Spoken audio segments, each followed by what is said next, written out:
Big issue brewing at the moment for a couple of Sydney clubs in their pursuit of a man who seems, going off what's happened the last couple of days, very keen to get out. David Fifita, been offered big hefty contracts while he's still at the Gold Coast Titans by both the Panthers and the Roosters. And Denny was grilling the Panthers coach Ivan Cleary about the issue earlier today.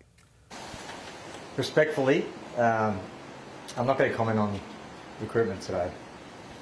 It's obviously a very sensitive issue, all recruitment. It affects a lot of people, clubs, players, agents, families. And I think we've probably already filled our quota for recruitment stories this year, so yeah, I'm not going to discuss it today.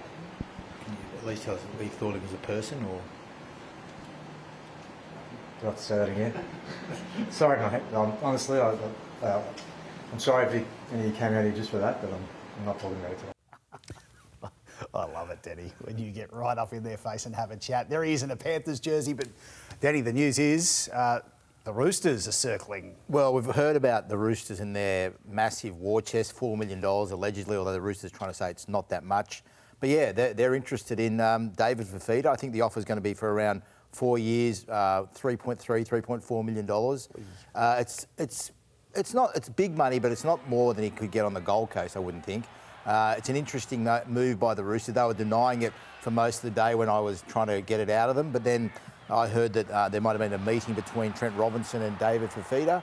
And yeah, there's interest. But yeah, at the moment, Penrith are quite confident they'd get him. So it's going to be interesting to see which way he wants to go and what motivates him. So what's the story with this contract of his, Denny? He can get out after round 10. It's quite a weak contract. He's got to make a decision by Thursday, I think, 8 p.m. this week to get out. And no, sorry, does he have to make a decision by Thursday to get out of the contract, or by Thursday tell the Titans whether he's going to stay and stay on? Yeah, and that activates another year, $1 million a year roundabout. But he can get out if he says I'm done.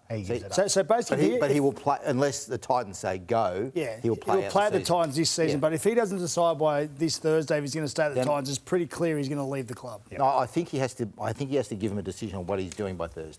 Gus, this sounds convoluted to me, and it's only getting more complicated by the day as clubs put their hands up. How should it play out?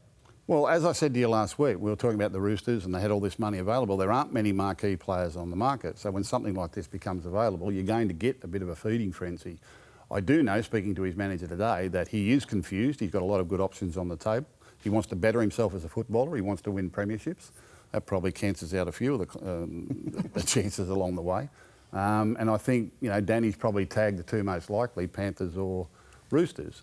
It sounds like a Roosters buy, doesn't? Someone like this, a high-profile marquee player for a lot of money.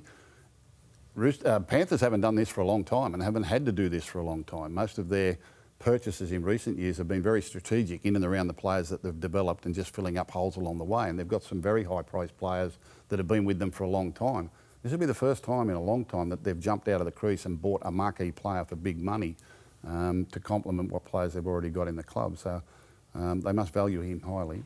Intriguing one, this one. Gal, am I hearing that they're considering for the front row? Oh, look, he's a talent. We know he's a talent, he's a beast, but he's not a front rower. I can't imagine them signing him as a front rower. Penrith, you could easily move Liam Martin to the middle. The Roosters, maybe Angus Crichton. If he stayed, he'd move them to the middle, but I don't see him as a front rower. I don't think he would see himself as a front rower. Right. So I'd be surprised if they bought him as a front rower.